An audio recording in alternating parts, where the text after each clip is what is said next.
When we talk about what a trailblazer is, it's usually associated with the words pathfinder, pioneer, or vanguard. So how about we add change agent to that? Welcome to Trailblazers Radio, a unique podcast platform that speaks about a myriad of subjects. We are not afraid of opening closed doors, and we always tell it like it is, period. We are accessible on various social media platforms such as YouTube, Facebook, and Instagram. We're also accessible on various streaming audio platforms such as Spotify, Google Podcasts, and so much more. It is our mission to ensure that you are educated, entertained, and edified. And we thank you for tuning in to us.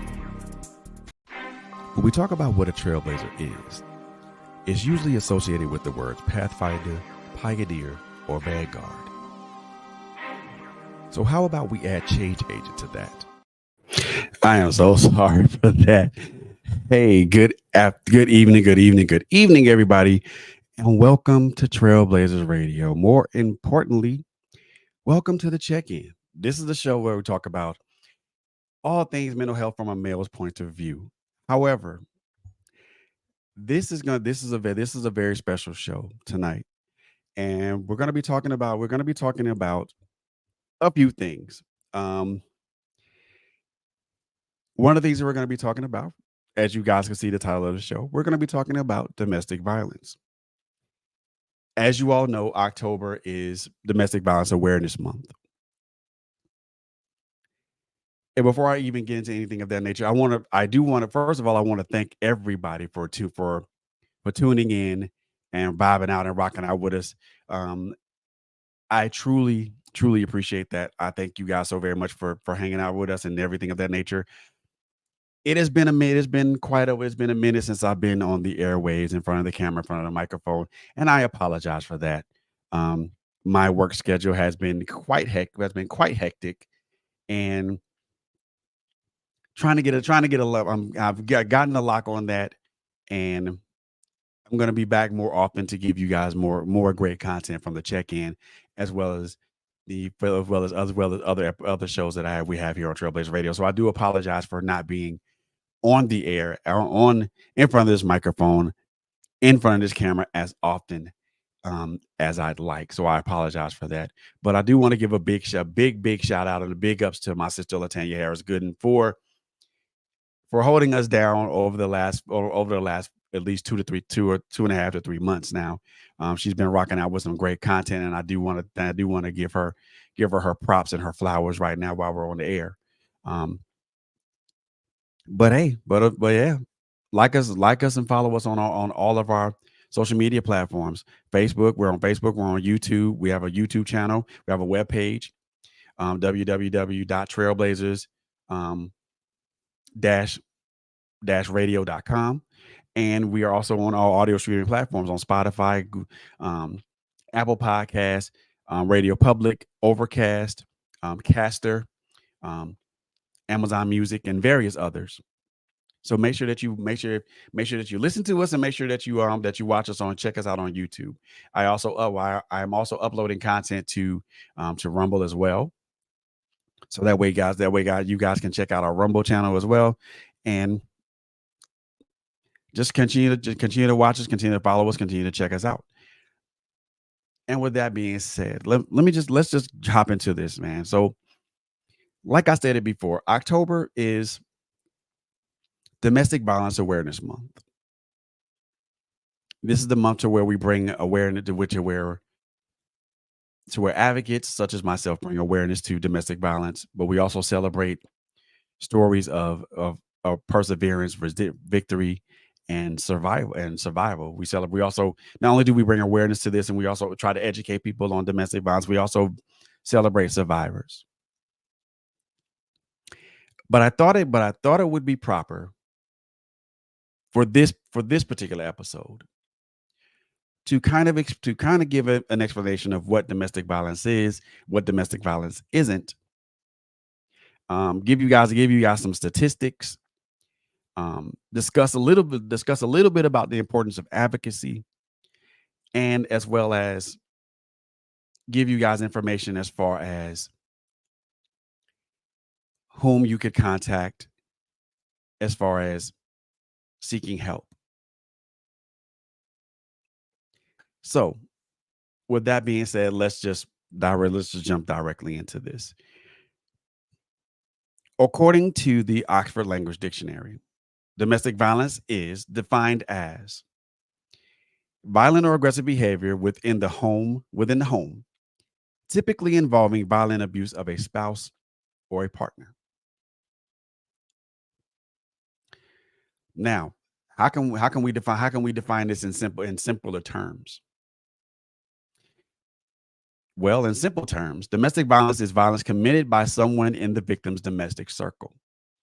This includes partners and ex-partners, immediate family members, other relatives and family and friends. The term domestic violence is used when there is a close relationship between the offender and the victim.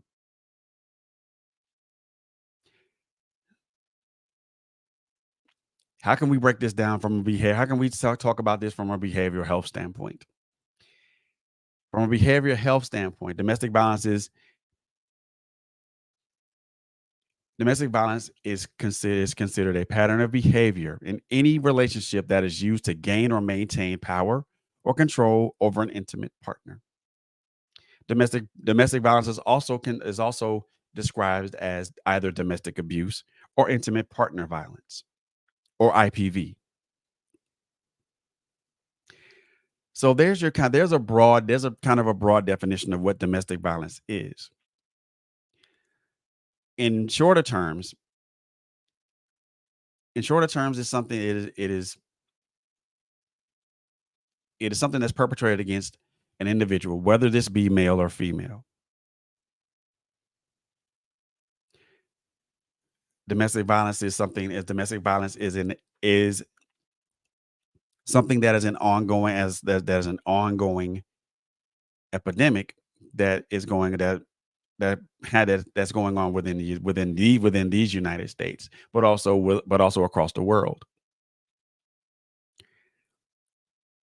Domestic violence is something that had that offered some domestic violence is a thing that offers protection for the abusers, but little protection for the abused. Domestic violence has calamitous effects on not only the abuser but also the abused. Domestic violence is something that is preventable, but we have to know how to prevent it.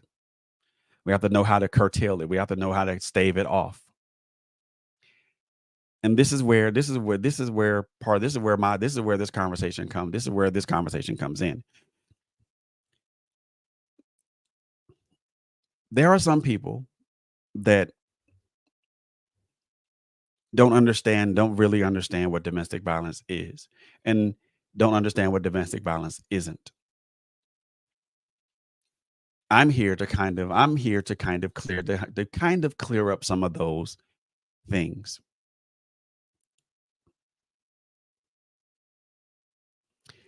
One of the things that says one thing is that one thing that people say that domestic violence happens to only women. That is not true. Domestic violence happens to both women and men. Though the majority of the victims are women, domestic violence or intimate partner violence happens to both men and women. I've heard some people say domestic violence is hereditary or genetic or something that's in someone's genetics. It is not. Domestic violence or abuse, a person driven to be abusive to their partner is not something that's genetically ingrained in them or not something that's passed down through heredity. That's just not true. It's not something that someone all of a sudden inherits from their DNA or their or heredity or anything of that nature. That's just not true. A counterpoint to that is domestic violence. Domestic violence is learned behavior, and it's learned. It's learned, and the reason I call it say it's learned behavior is because if a if a child has been is a child if a child has been exposed to this to to intimate partner violence or domestic violence or anything of that nature, it's more than likely it's more than likely that child will adapt and use those behaviors against that child adapt their use those behaviors against their partner. So domestic violence is learned behavior. Domestic violence also has an origin.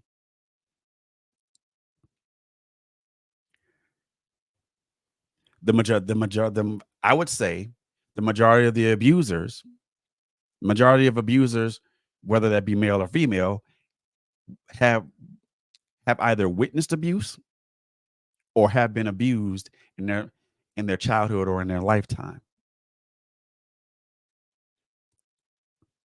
So there is so no one so everybody says, well, we need to stop it from no, there was an origin to that. This person may have been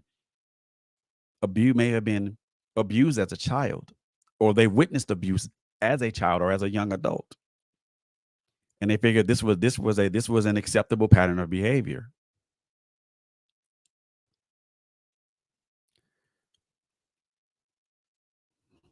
Domestic violence disproportionately affects women more than it does men. I would say that would be false. Domestic violence, though the victims of domestic violence are mostly female, it disproportionately affects both men and women. And the reason I said it disproportionately affects both men and women is because women are most likely the that are being abused, and men are usually the abusers. But it affects both, and it affects both. How? Why? How does it affect both? Well, it affects the abuser because now the abuser has a criminal record. The abuser also faces the stigma of being an abuser, especially for someone who's a repeat offender. That person faces the stigma of being an abuser. It affects the abused, and it affects the abused in other ways. Emotionally, the abused person can and will develop issues of trust, issues of self-esteem. There's a possibility of that per there's a strong possibility of this individual suffering from depression or having a major depressive disorder. PTSD, post traumatic stress disorder, is something that is likely as well.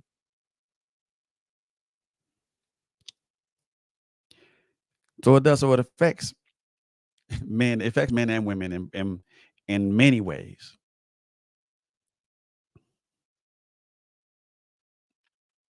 One of the things that I'm going to say, and this is going to be a very unpopular opinion, and I'm going to say it anyway.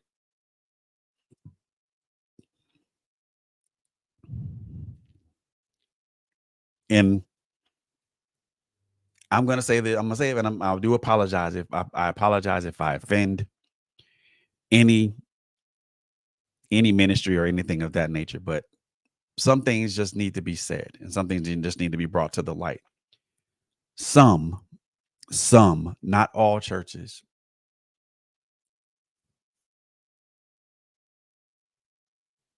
some, and when I say some, I mean a very small number, meaning some. Some churches have parishioners and individuals in leadership positions, and these people in these parishioners and people in leadership positions are domestic or abusers. There are some parishioners and some people in leadership position that are also the abused or victims. And again, when I say some, I mean a very small number. There are some churches, there are some ministries who do not acknowledge that they have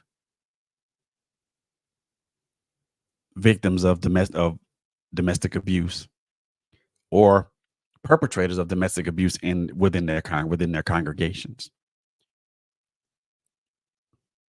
And for those few and those some that are the few number, it goes largely ignored. And when I say largely ignored, I mean largely ignored, because some churches don't want to acknowledge the fact that they have those type of people in their in their circle, or in their congregation, which is fine.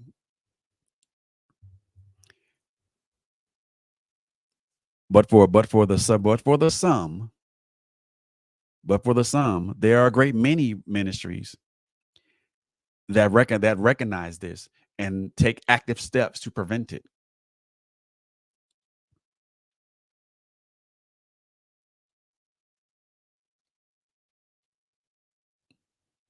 And I think that's a wonderful thing for those few churches that do that don't recognize it or don't realize it, or even or to the very least, to the large part, ignore it. You're doing the victims and the perpetrator a grave disservice. I'm not here to wax philosophical on the shortcomings of a ministry or anything of that nature. I'm here to give information about domestic violence, and to give a little bit of education about domestic violence, as well as try to give people some information that they can use. You know, there are advocates like myself. There are advocates like myself, Miss Angela Thomas Smith, Miss Lori Brinson, um, April Jackson Hunter. These are just a few people in my circle that I know who who are stalwart um, advocates for domestic violence, and who who have shown me the power of that advocacy. Um, I've been an advocate for quite a while now. Not only am I advocate for mental health and my brothers, I'm also an advocate for domestic violence, and I actually sit on the board of Victory Over Violence with my sister, Miss Lori Brinson. So it's important for me to speak about this and bring some light to it, but also bring some education to it. Um, it's it's something that is widespread, but also it's something that can be prevented. But number one, we have to have they have to have advocacy, but also we have to have law enforcement um come aboard with this. And that's going to be something those two subjects are going to be something for a later show, for a later show that I most definitely want to do. Um, but back to the top, back to what I was saying, what domestic violence is and what it isn't. Um, it is learned behavior. It is behavior that someone has learned and adapted to their own life. They saw maybe a young child saw their mother be saw their mother be abused, so they figure that this is how a man is supposed to treat a woman, or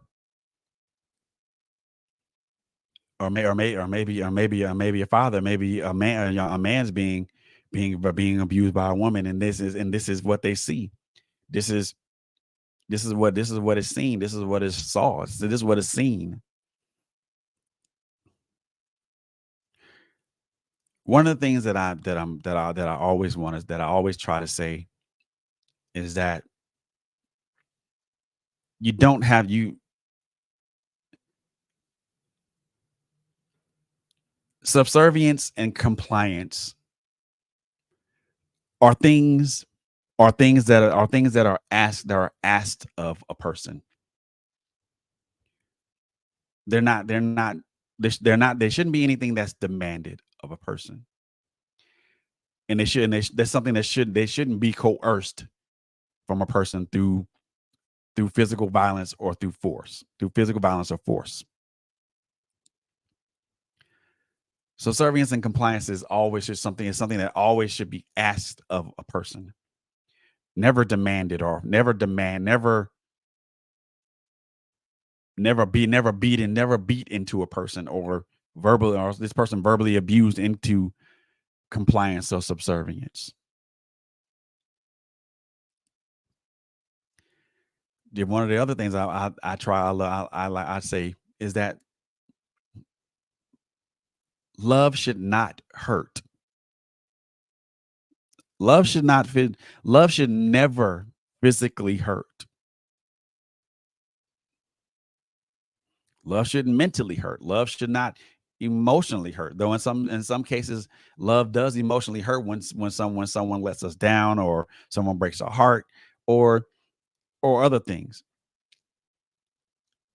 So, but love should never have to physically hurt, ever.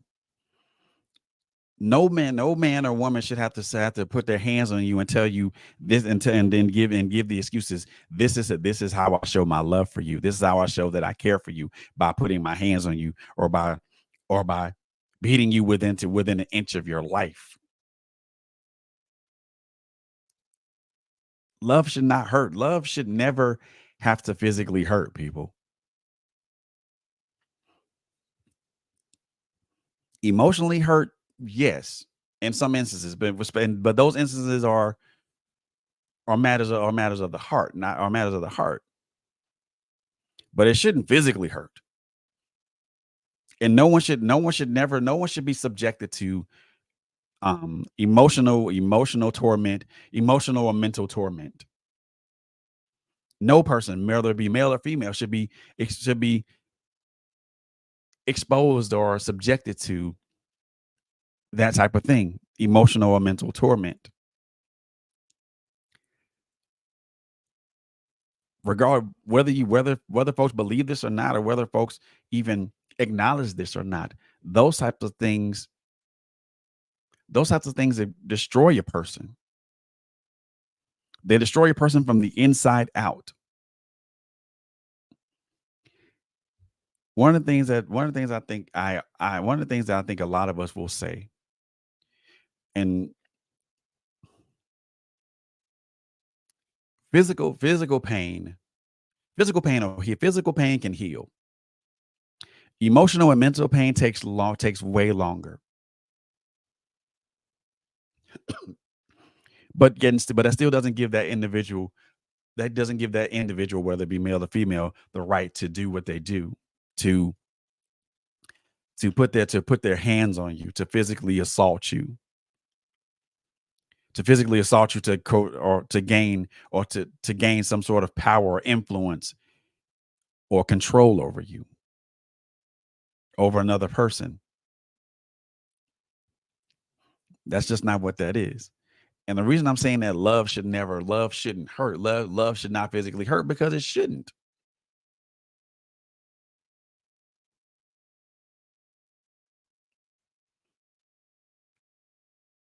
How would how is another person putting their hands on another person love?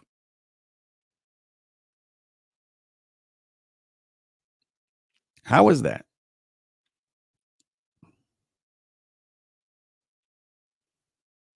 How is that even acceptable? How is that even acceptable in any relationship? How is that acceptable? That's number one, that's toxic. That's toxic as hell. If you have to put your hands on somebody to show somebody that you love and that you care about them, something's definitely wrong with you.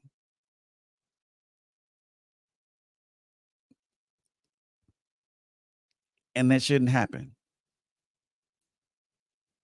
It shouldn't happen at all. Nobody should be subjected to physical harm or emotional or mental torment. No person, whether it be male or female, should be subjected to financial abuse, because in some domestic violence situations, financial abuse is a part of it.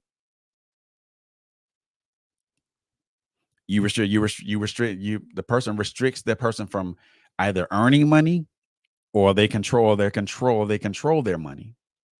They control what they spend. They control what they spend. They control what they can withdraw. They would they can withhold funds. They can withhold that person's financial. They withhold that person's earnings.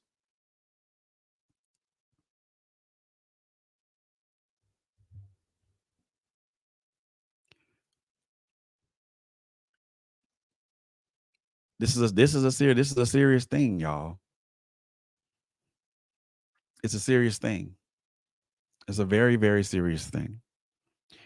Most people look at this as something that is a part of most people look at this thing as a part of our society. It is a part of our society, but something that can be that is preventable. That is preventable given the right tools, given the right influence, the right form of advocacy, the right form of encouragement, and encouragement for the abused and the abusers. Let me just put that out there right now. A lot of people think that a lot of people believe some people, not a lot, not all, but some people believe that support that the utmost of support should be given to the abused, but no support given to the abuser. That, my friend, is wrong. That, my friend, is dead wrong. How are you going to give support to the abused but not give support to the abuser? That abuser needs just as much as support. He needs support as well.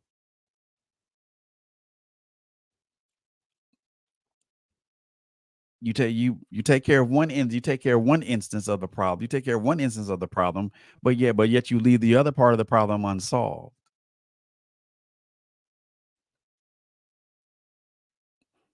The abusers, the perpetrators need support too.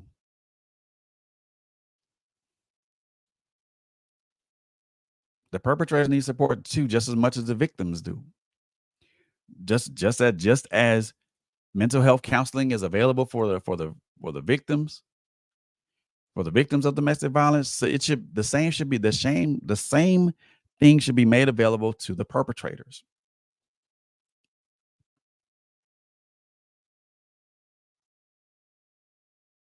The same thing should be made made available to the perpetrators. That is an unpopular opinion that's a very unpopular opinion that I have, and that's something, and I will continue to stick to that, because how can you solve an equation on one end and then you don't solve it on the other?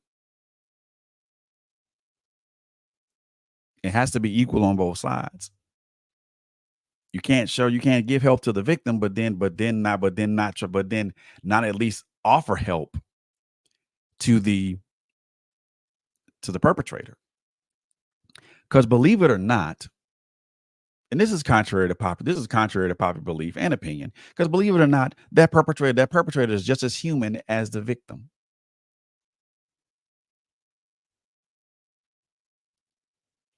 So there has to be some form of humanity shown, compassion and humanity shown on both ends of the equation. If you're going to show compassion and humanity to the victim, you do the same with the perpetrator. in the hopes that both people learn and grow from the experience, but also do their best to exhibit change behavior. This is going to be more for the perpetrator than it will be for the victim. Will it actually go well? Let me take that back. It actually goes both ways.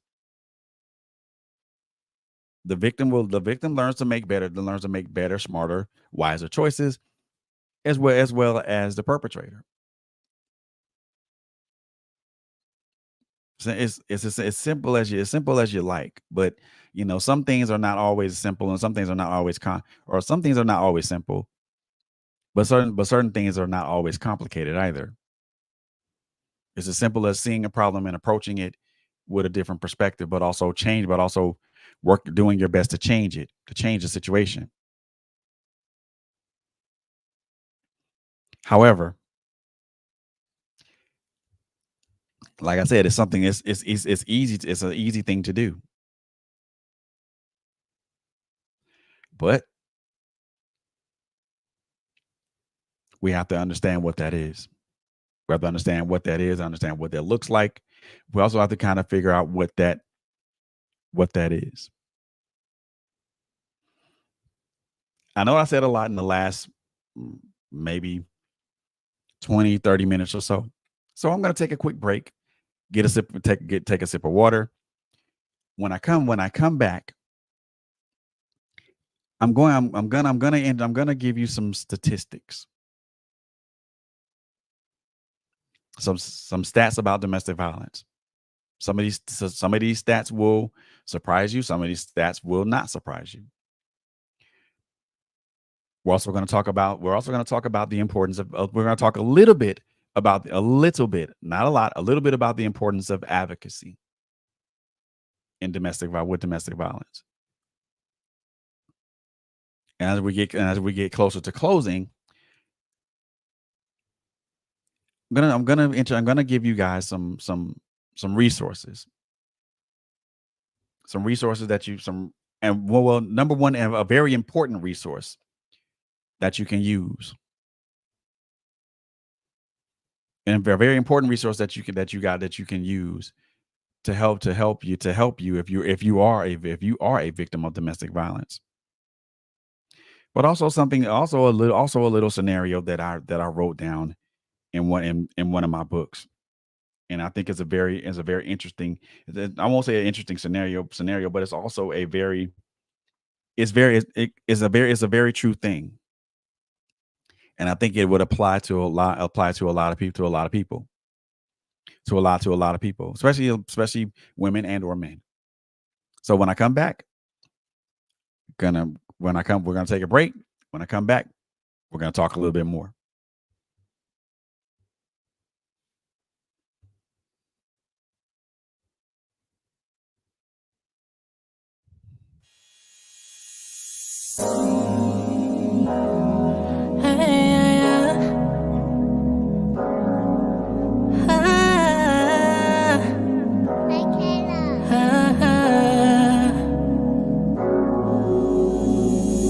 Look at me now, I made it through. I overcame what they hated. I'ma give myself congratulations, because I made it. I'm on a whole new dimension. These miracles on top of blessings. Tell your father what's to mention. Therapy, let me breathe. I'ma count 1, 2, 3. I'm not gonna lose all sleep. I'm on a whole new vibration, not losing my patience, because I got my peace. Can't nobody take from me. Therapy. Another switched up on you, the pain you thought you'd never get through. People change, seasons change, the levels raining all on you. It gets better from here. It gets better from here.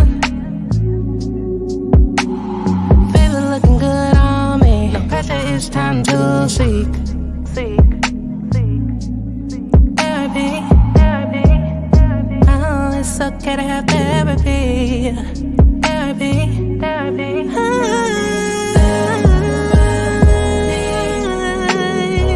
me breathe. One, two, three. I'm not gonna lose no sleep. I'm not gonna lose no sleep.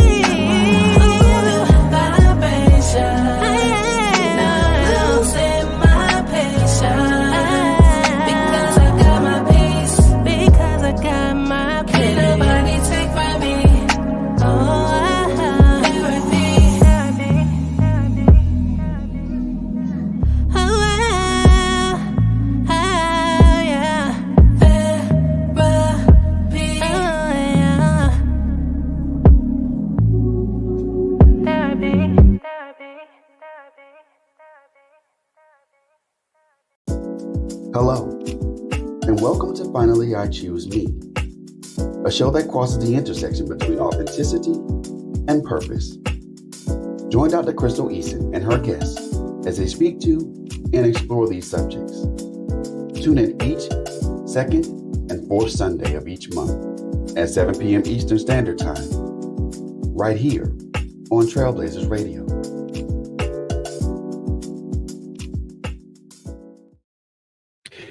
Welcome back to the check-in. You guys are tuned into the check-in. A very special episode of the check-in. We're talking about domestic violence, as this month is Domestic Violence Awareness Month. Again, this is a month to where we're advocates such as myself and others talk about domestic violence. We talk about what it is, talk about what it isn't.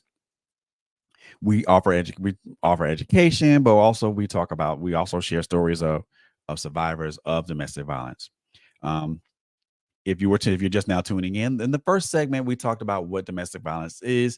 Kind of gave a broad definition, but we also spoke about it from a behavioral health standpoint. But we also talked about what it is, what it isn't. We also talked a little bit about whom it affects. And as I said it before, domestic violence affects both men and women. Though the primary victims of domestic violence are women, it affects both men and women. So now, I'm going to give you guys some stats, some statistics. One of the surprising statistics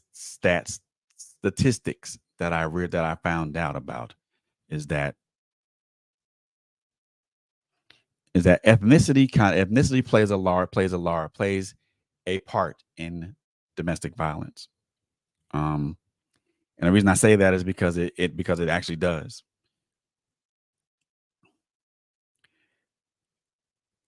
And one of the alarming statistics is something that happened that's within our community. That black women are 3 times more likely to experience domestic violence than their white counterparts.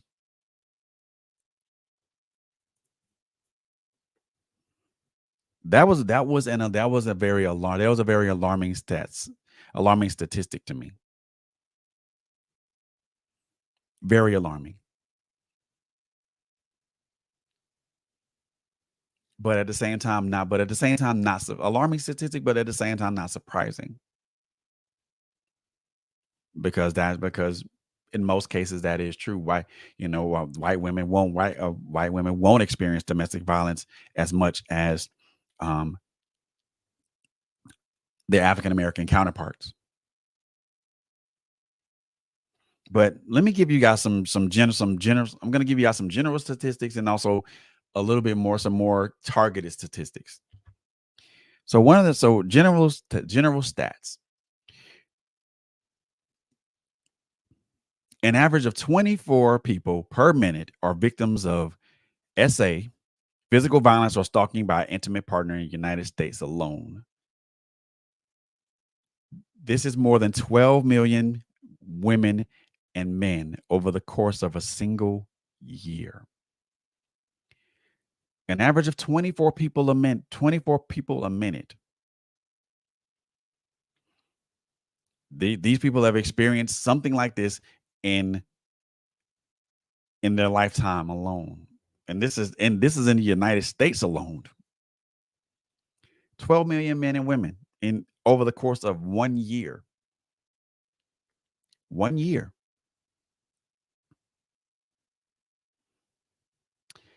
Nearly 1 in 3 women, nearly 3 in 10 women, which is 30%, and 1 in 10 men, which is 10%, in the United States have experienced SA, which is sexual assault, physical violence, and or stalking by a partner, and reported having a related impact on their functioning. Just under 15% of women and 4% of men in the U.S. have been injured as a result of intimate partner violence that included sexual assault, physical violence, or stalking by an intimate partner.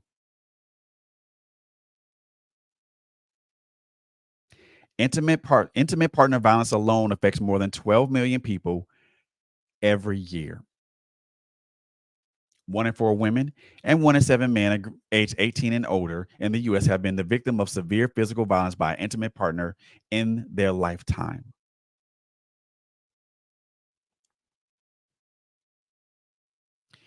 Over 1 in 3 women, which is 35%, and 1 in 4 men, 28.5%, in the U.S. have experienced sexual assault, physical violence, and or stalking by an intimate partner in their lifetime. Almost half of all the women and men in the U.S.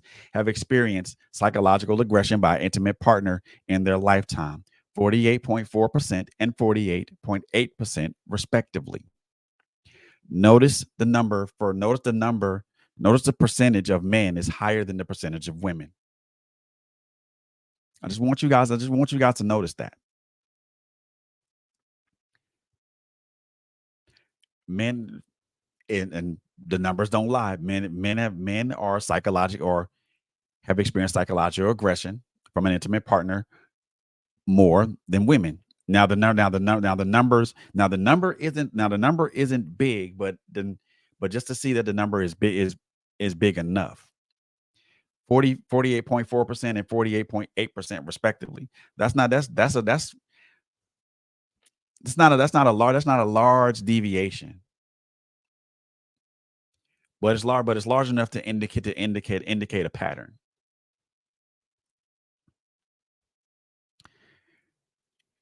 Women ages 18 to 24 and 25 to 34 generally experience the highest rates of intimate partner violence. So the ages of 18 to 24 and 25 to 34, these women, this age group or these two age brackets of women experience the highest rates of intimate partner violence.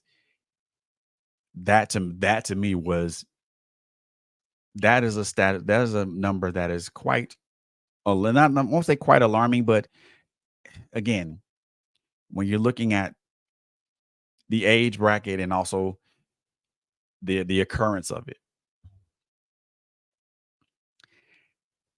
From 1994, and just to let you guys know, all these numbers, all the statistics that I got is from the National Domestic Violence Hotline, and I'll leave the website here for you guys to take to take a look at to confirm these numbers.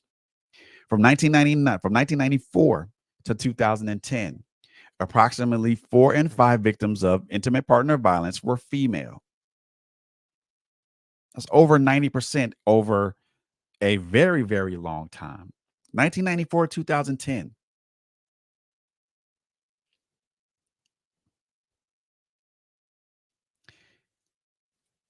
Another statistic that I'll put out here at you guys.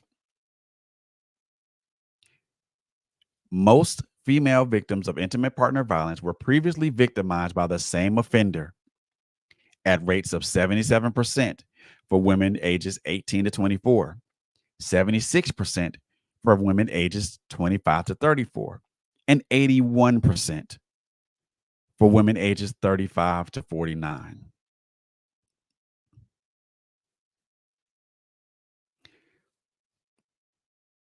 81% for women that are ages that age from 35 to damn near 50. 81%. This is by the same offender. Same offender.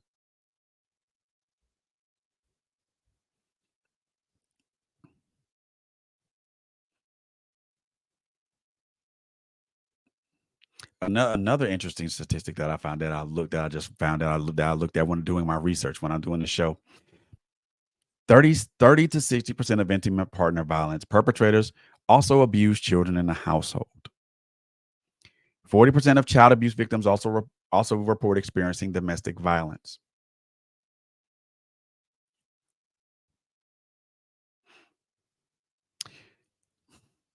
Something that I think this is something I think we need to kind of bring. Also need to bring to our children.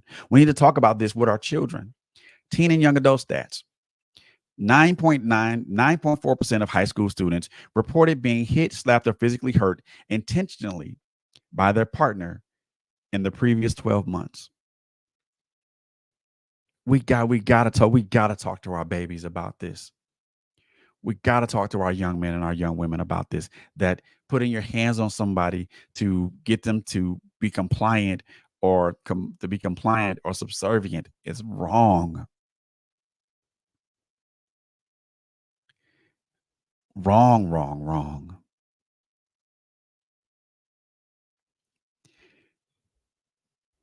And the last bit of stats that I want to throw and I want to make aware of you guys is the mental health statistics of domestic violence. Domestic violence survivors are 3 times as likely to meet the criteria for PTSD. 3 times.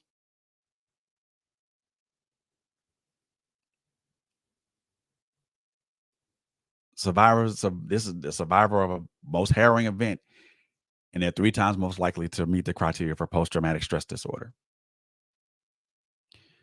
Something that I mentioned earlier. Survivors are 2 times more likely to develop symptoms of depression and 3 times more likely to develop a major depressive disorder.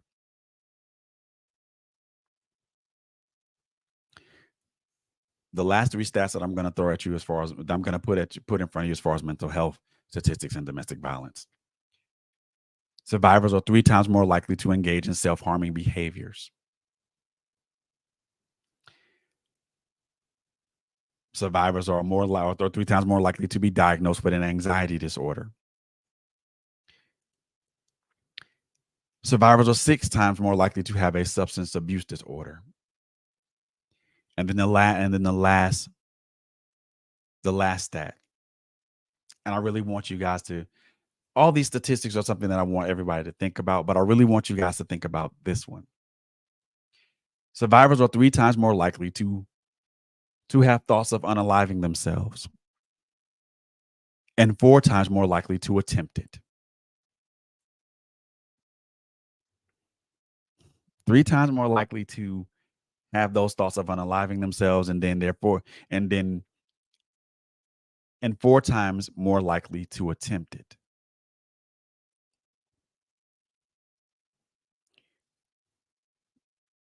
All these numbers and statistics that I put in front of you, they do speak to a story. A story that how domestic violence affects men and women. As you've heard,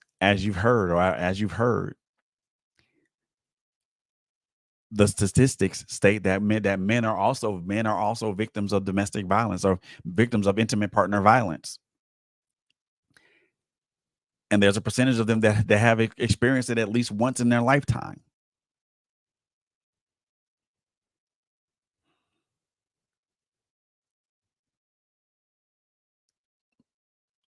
Another thing that I do want to say is that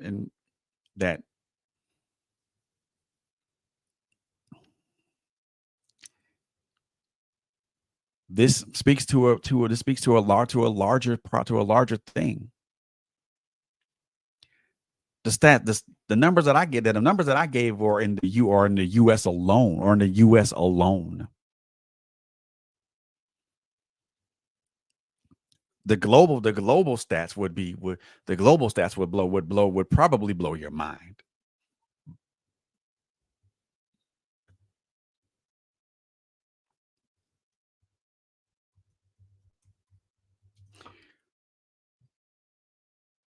So like I said, the global stats would blow your mind, to be honest with you.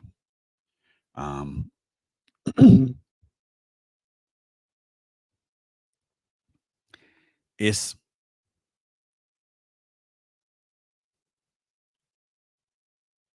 it is it's it's crazy, man. It's very, very crazy.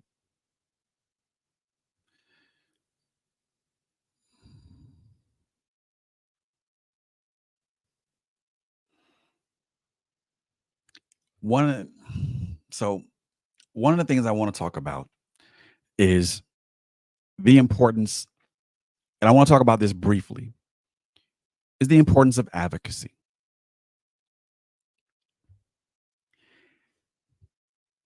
Advocacy in any type of situation is important. For advocacy is something that is something that allows, how can I put this in a broader face term? Well, let's start by the definition of advocacy.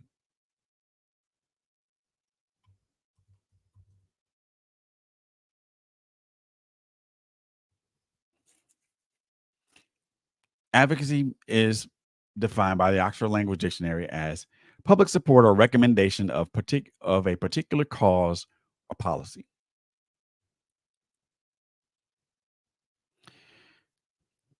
Advocacy starts with support. It starts with it starts with, number one, with the support of victims of domestic violence, but we also, as advocates, have to also support the perpetrators. I cannot stress that enough.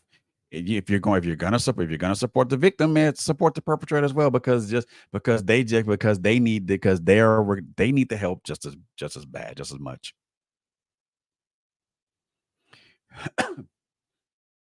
If not, probably more.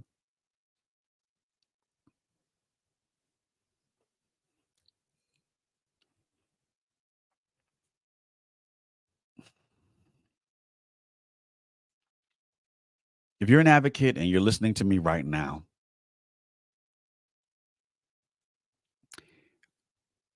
we as advocates, combined with the proper services and support, give these survivors of domestic violence, of intimate partner violence, the best chance to thrive.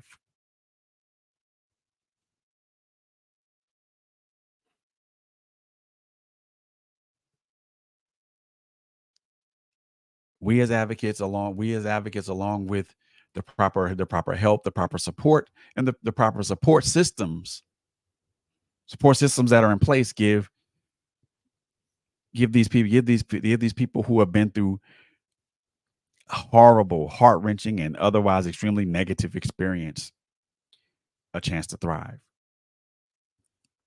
We offer our advocacy. We offer advocacy through counseling, through supportive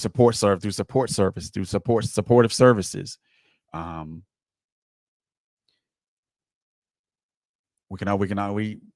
We also as advocates there, we have to have passion and compassion for our fellow men and women, our fellow men and brothers and sisters. This is, and I'm going to say this, and I'm going to say this, and I'm going to stand on this. Advocacy should be given to everyone. Everyone in the domestic violence circle, irrespective of whether they are victim or perpetrator. I'm going to say that again. Advocacy should be given to every person in the intimate partner or domestic violence circle, irrespective of their role in it, whether they're the perpetrator or whether they are the victim. We should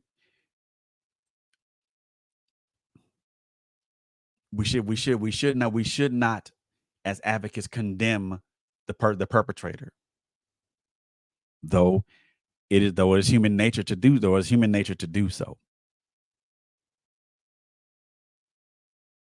is human nature to do so.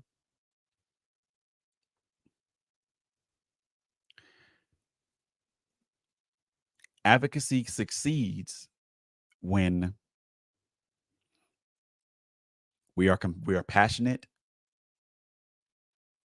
about our cause, and we are compassionate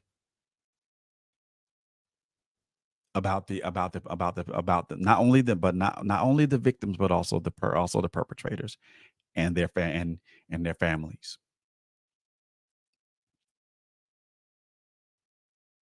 Advocacy succeeds when we introduce these people to the right resources. When we offer them the correct support. When we give these people a chance. When we give these people a chance to thrive. When we put them in the best position to thrive. Advocacy succeeds.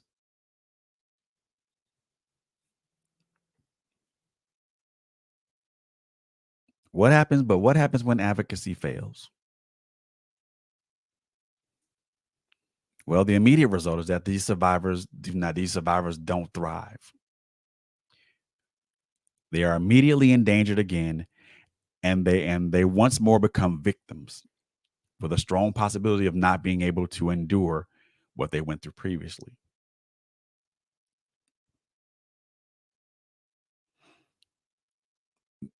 Advocacy fails when we as advocates do not take action. Advocacy is an action word. Even though in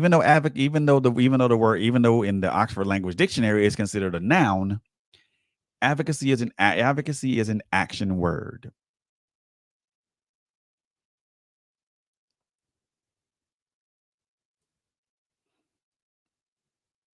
I am going to talk more about advocacy, but I'm actually putting out a call to all my advocates now. And I'm saying this right now on the air. If you are an advocate, I am planning on doing a show about advocacy, about domestic violence advocacy and the importance of it. I want you to contact me either via email at trailblazersradio@gmail.com, or if you know me personally, you can contact me via Facebook Messenger or contact me via Facebook. I want to get at least a couple of advocates in here so we can talk about the importance of advocacy, because advocacy is important in this situation. And when it fails in this instance, it fails cataclysmically.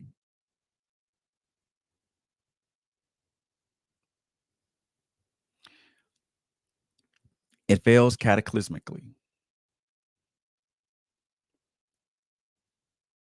Advocacy is something that we all advocacy, to me at least, is recognizing the human aspect of both the victim and the perpetrator, seeing them both as human,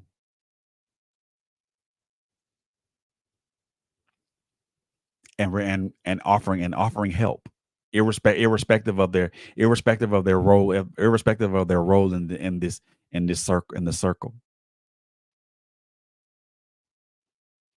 Advocacy for me is giving the victim and the perpetrator the tools needed to break that cycle.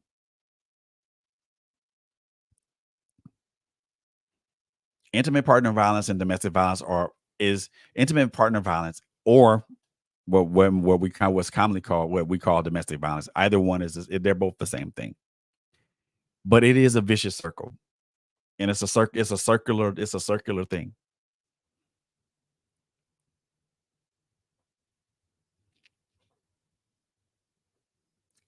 It's a circular thing, and because it's a circular thing, it affects a lot of people. It affects a lot of people in that orbit. Children are affected. Parents are affected. Relatives are affected. Friends are affected.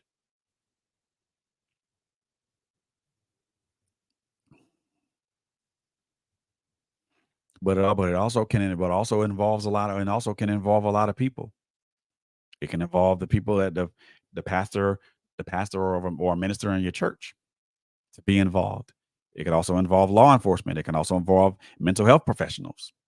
It can also involve the intervention and help of family or friends. It's a domestic violence, intimate partner violence is a vicious circle that can be broken. Has to be broken with the right people. Has to be broken with the right form of advocacy.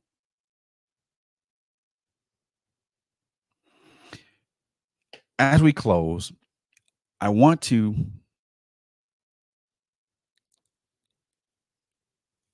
show you guys something. I'm gonna share my screen with you guys.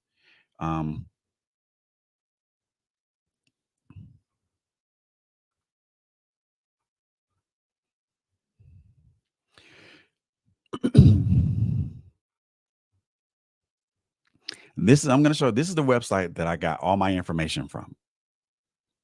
And if you give me a moment, I'm gonna show that screen. I'm gonna share my screen with you.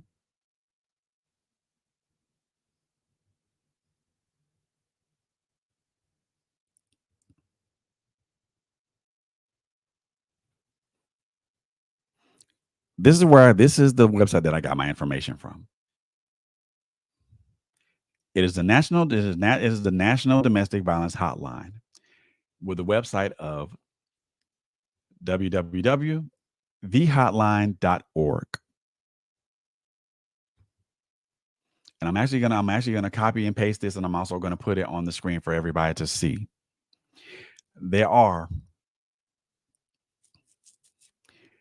Need help now? We're here for you. You can call them. 1-800-SAFE, 1-800-799-SAFE, 7233. They have a live chat. You can also text START to 88778.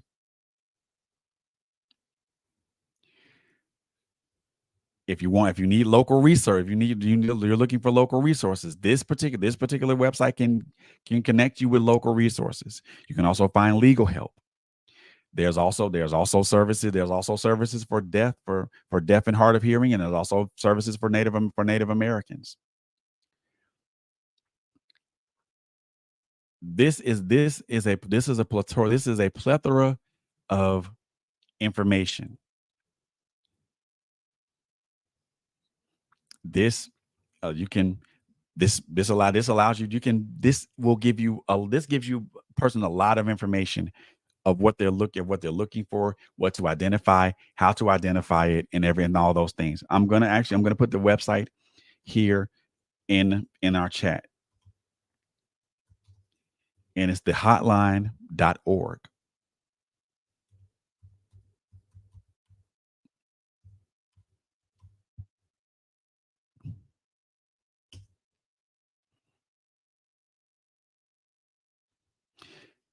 It's something. This is a website that is. This is where I got all my information from. This is where I got all my stats from my statistics from. They're subject on understanding relationship abuse, warning signs, why people abuse, power and control, abuse and cultural context, safety plans, supporting of others. And start a conversation, ways to support, why people stay, help for abusive partners. Yes, there is help for partner for for people that abuse their partners. This website is a mountain of resources for those people who want to know more about what domestic violence is, and for those who are seeking refuge from a domestic violence situation.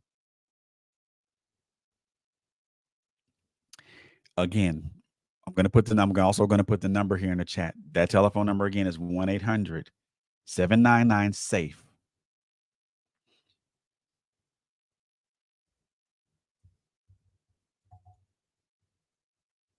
SAFE, not 799 SAFE. I'm sorry.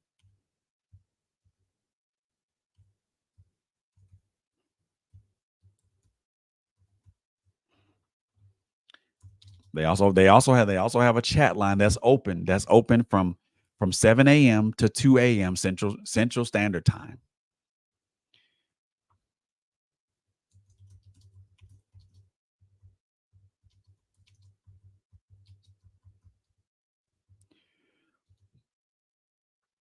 And if you want to start something anonymous, you can text them.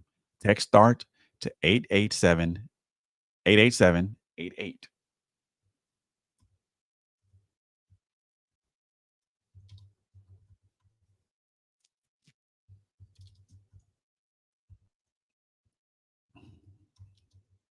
And I'm putting this in the chat right now. Putting this in our comments right now.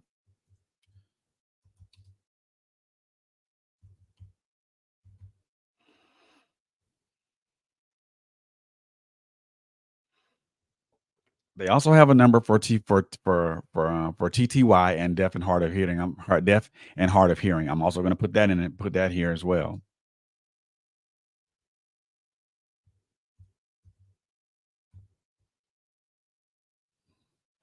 And that number for deaf and hard of hearing is 1-800-787-3224.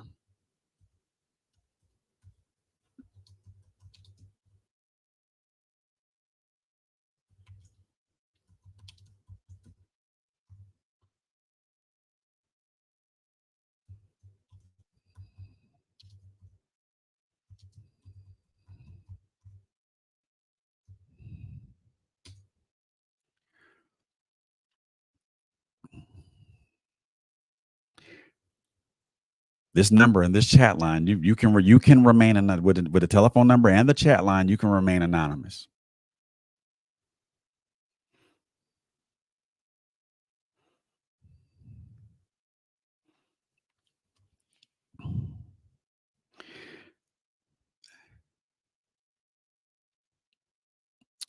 I'm gonna close with this. I'm gonna close out this episode with this particular thought.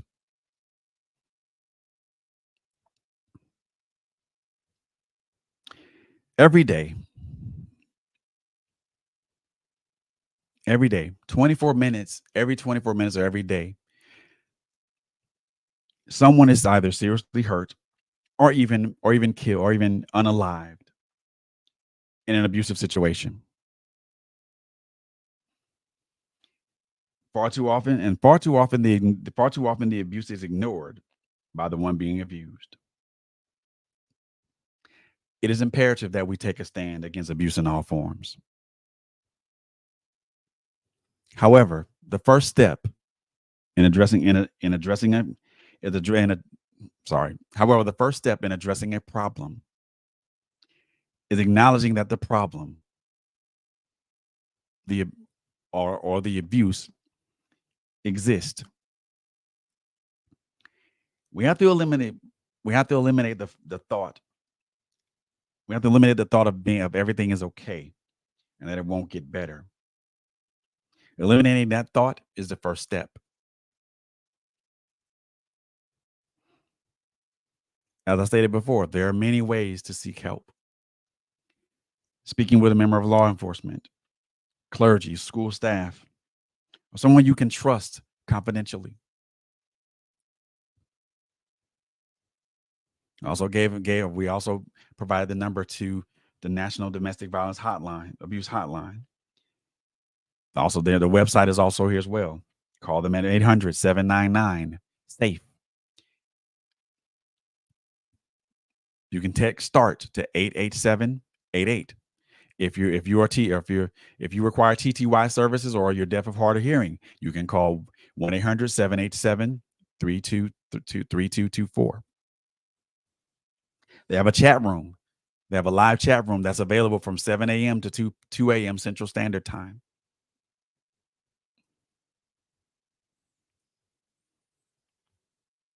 Go to a domestic violence shelter. You will remain anonymous, and they have safeguards in place to ensure that an abuser that your abuser won't enter that facility.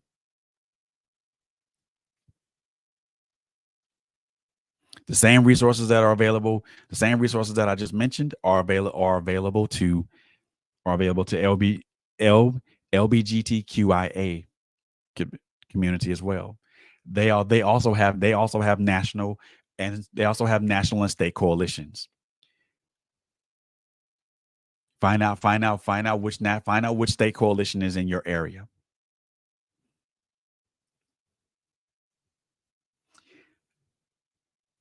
This is the education part of what I'm mentioning.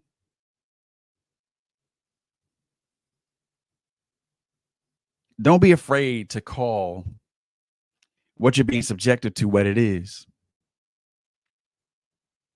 Any thinking less than that is dangerous thinking, and it's potentially life-threatening to yourself and your family. Any person that puts their hands on you, threatens you, coerces you, controls you in some aspect, intimidates you, prevents you from either working, going to school, says the abuse is your own fault, or isolates or alienates you from family and friends, they do not love nor care about you at all. They do not love and they do not care about you at all.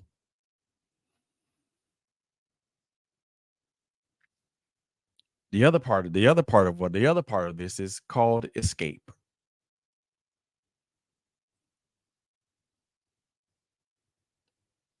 If you can safely leave, then do so. One of the things that the hotline talks about is having a safety plan. Your safety plan is a plan of escape from the situation that you're currently in. And I'm going to say this. If you're in a situation like that, you should be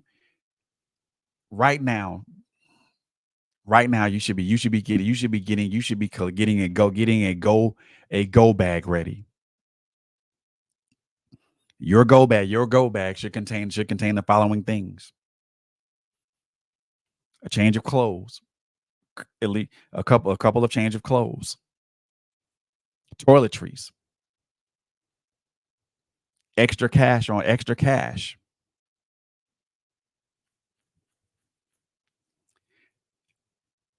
and the names and addresses of people of at least 2 to 3 people that you know will be able to help you and keep you anonymous, and help you and protect you, and keep you and your children anonymous. That's the escape part of this. Get to safety. Get somewhere safe. Whether that be a trusted friend or a family member, or whether it be a trusted friend, a family member, a law enforcement department, a church in your area, to where you can be protected and or sheltered. Get somewhere safe.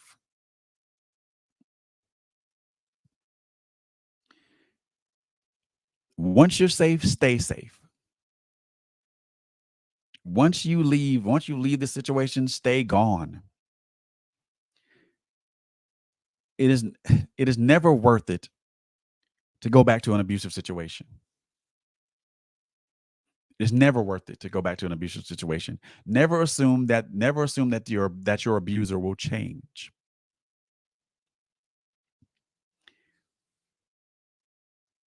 That is the get safe and stay safe part of this. Empower yourself. Take up a self-defense class. Take up a basic or advanced self-defense class. There are martial arts out here that are highly defensive and offensive in nature.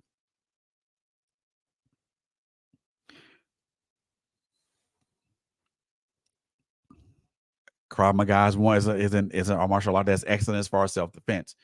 Brutal, but excellent in self-defense.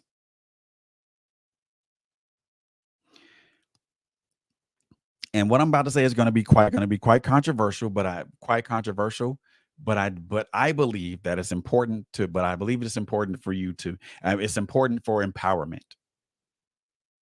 It's also important for protection. The other part of this. Get training on how to properly handle a firearm.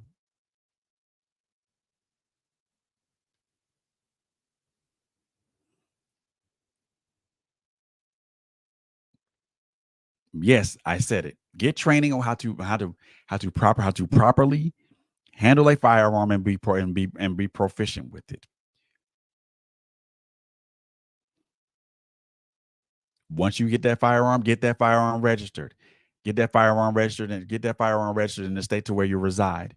If that state allows concealed carry, apply for a concealed carry permit. If the state that you apply in allows you to carry openly, carry openly. If the state you live in allows for what's called constitutional carry, do so.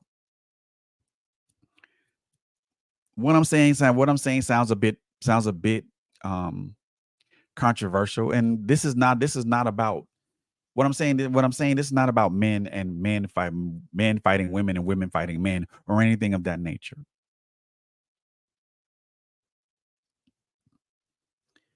This is about the protection of oneself and their family.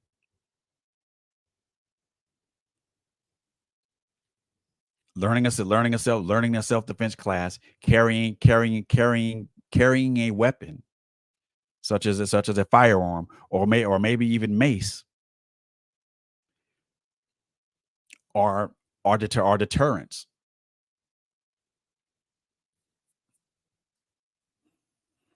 Again, it's not about men and women fighting men fighting women and women fighting men. It's about protecting oneself and one's family.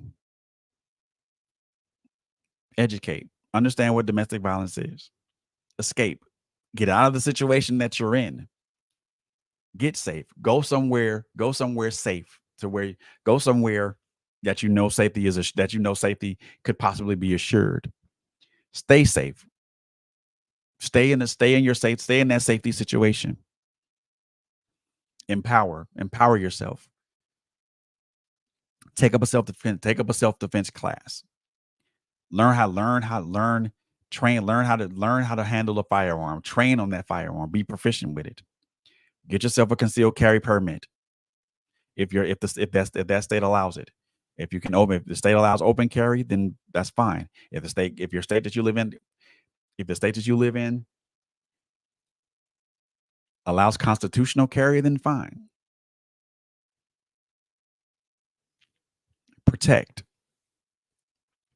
Protect yourself and your loved ones at all times.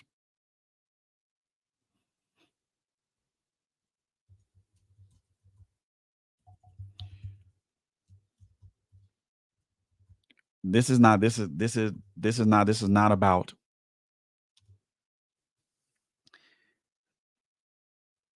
it's not about anybody fighting each other. It's not about anybody making overtures at another. This is about you. This is about the victim protecting themselves, but also there's an action plan for the perpetrators as well.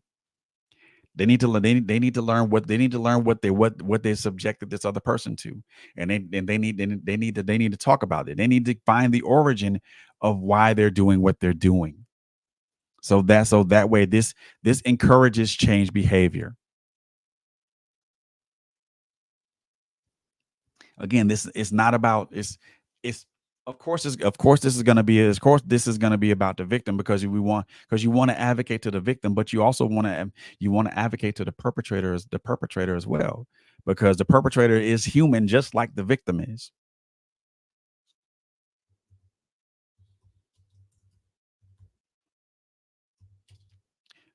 I want to thank you guys. I want to thank everyone who's tuned in tonight to this particular episode. And I want to keep the conversation going. This is what I'm putting this out to all advocates that I know. If you're an advocate, I would love for you to contact me via email at www.trailblazerradio.org.com. No, I mean at trailblazerradio@gmail.com. Or if you know me on Facebook or Instagram, you can contact me on my personal Facebook page or my personal Instagram page.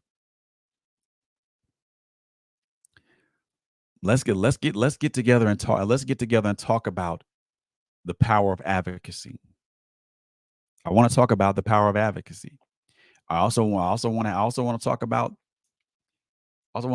how intimate partner violence affects both the victim and the perpetrator. One of the things I am most definitely going to do is to share my own story. I think for a lot of us as advocates, we have our own personal story to tell. And I plan to tell mine in its purest and rawest form. Not everybody knows this, but I've been on both sides of intimate partner violence. I've been on the side of the perpetrator, but I've also been on the side of the victim.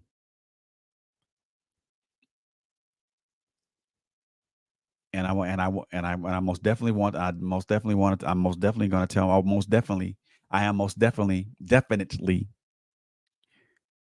going to share my story.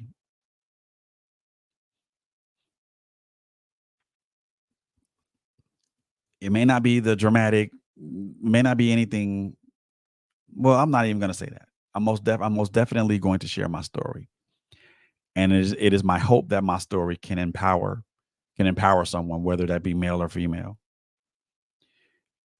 Brothers, I really want you guys to tune into this, because I really want you guys to tap into this, because as I stated before, domestic violence cares not of sexual preference. It really doesn't. It cares not of sexual preference, male or female. It can happen to both. It can happen to you. And I want my brothers to try to come in on this and to chime in on this, because our stories as far as domestic violence are not heard. Our stories as far as being the victims of intimate partner violence are not heard. And if they're heard, they're rarely believed.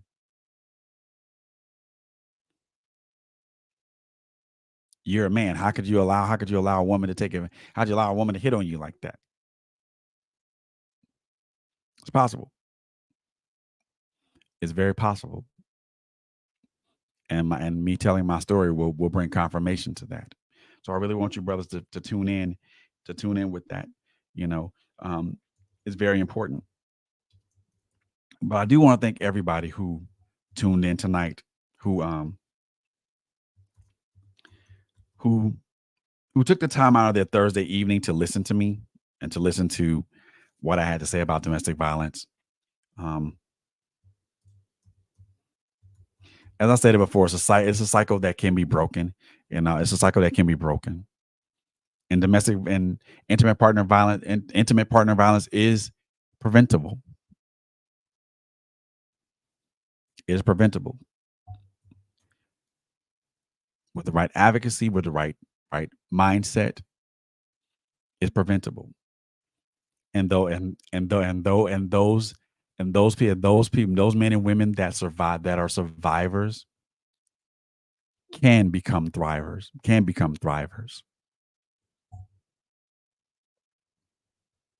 Ladies and gentlemen, I want to thank you very much for tuning in tonight. Make sure that you continue to follow us on all our social media platforms: Facebook, Instagram. We also have a Twitter page. We also have a Twitch page.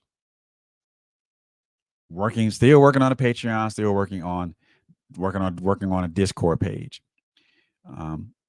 Make sure that those are given to you guys as soon as possible. We also have a website. Make sure you follow us. Check out our website, www.trailblazers-radio.com.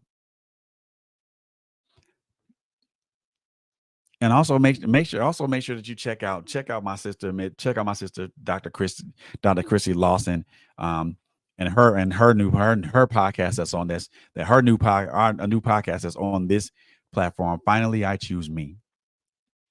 It's a podcast that talks about the intersection between. I forgot about it off that quick.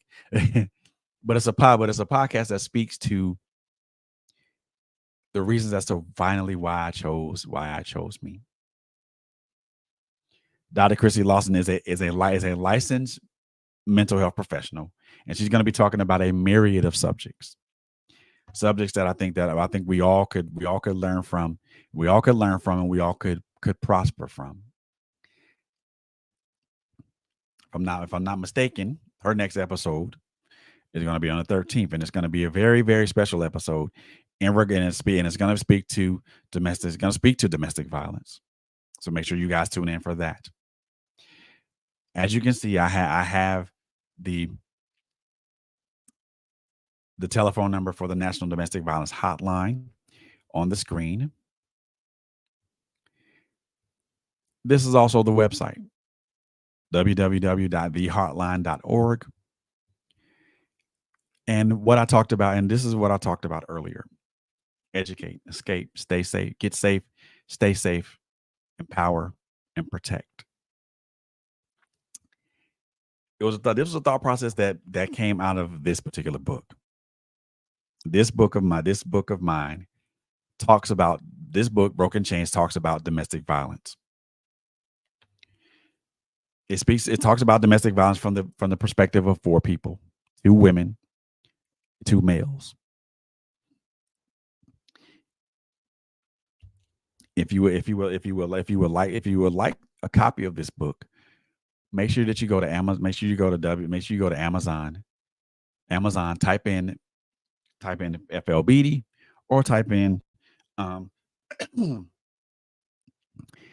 Broken Chains. Most definitely type in FLBD or Frederick Beatty, and the book should pop up. I have a couple of copies on hand. I have a couple of copies on hand. If you would like those copies, by all means shoot me an email or hit me up via Facebook, and I'll most definitely give you a personalized copy.